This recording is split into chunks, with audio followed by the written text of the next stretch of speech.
Pop-clack, pop-clack, pop-clack. 2 of the remaining zombies fell. Pop-clack, pop-clack. The last 2 collapsed in a heap.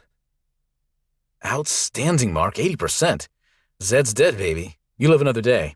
Finish your run. Mark grunted and wheezed as he got up and ran the rest of the way down the alley. D-Day turned to Natalie, Carmen, and Robert. Check between the houses. Clear any Zeds you find. Will do, Robert replied. They went back to the north end of the alley, looking between the houses to see if any zombies had tried sneaking up on them.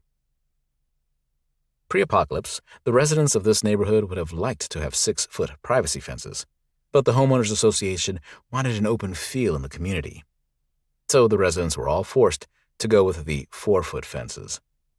D-Day had the group dig 2-foot-deep, 2-foot-wide trenches along the front of the fence line, on both sides of the block. Doing so gave them the best of both worlds.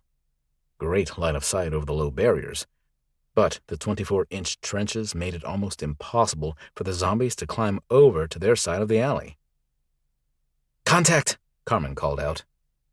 Natalie and Robert rushed over to her to see what the threat was. From 50 feet away, D-Day could barely hear their guns as they took out the interloper. He smiled. The group was coming along well, considering they'd only had a few days of training.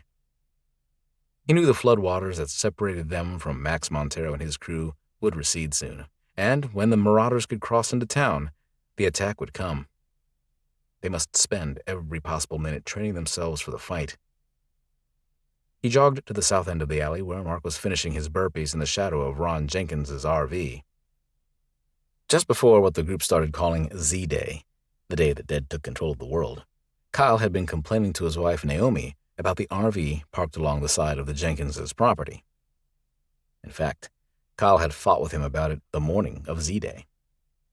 It wasn't supposed to be parked in their neighborhood for more than 24 hours, and it had been there for going on 3 days.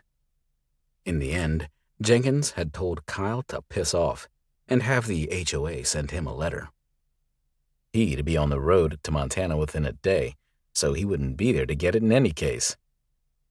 When Kyle told that story to D-Day, he laughed.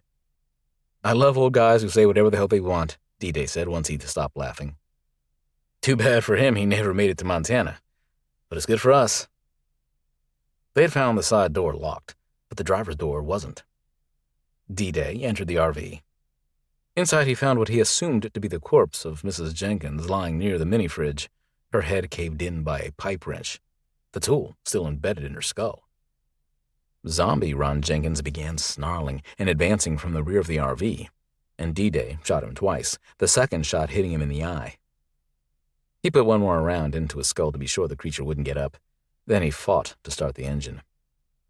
Once it coughed to life, he moved the RV to this side of the street, where it now blocked the entrance to the alley and provided the group good cover while they trained.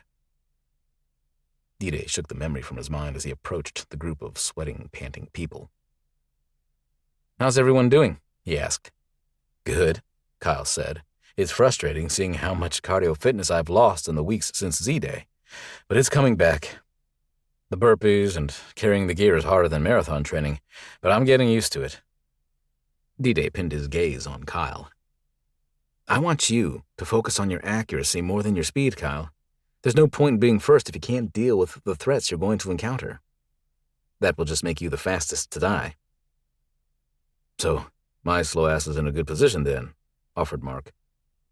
Sweat ran in a river from his head, his shirt soaked through.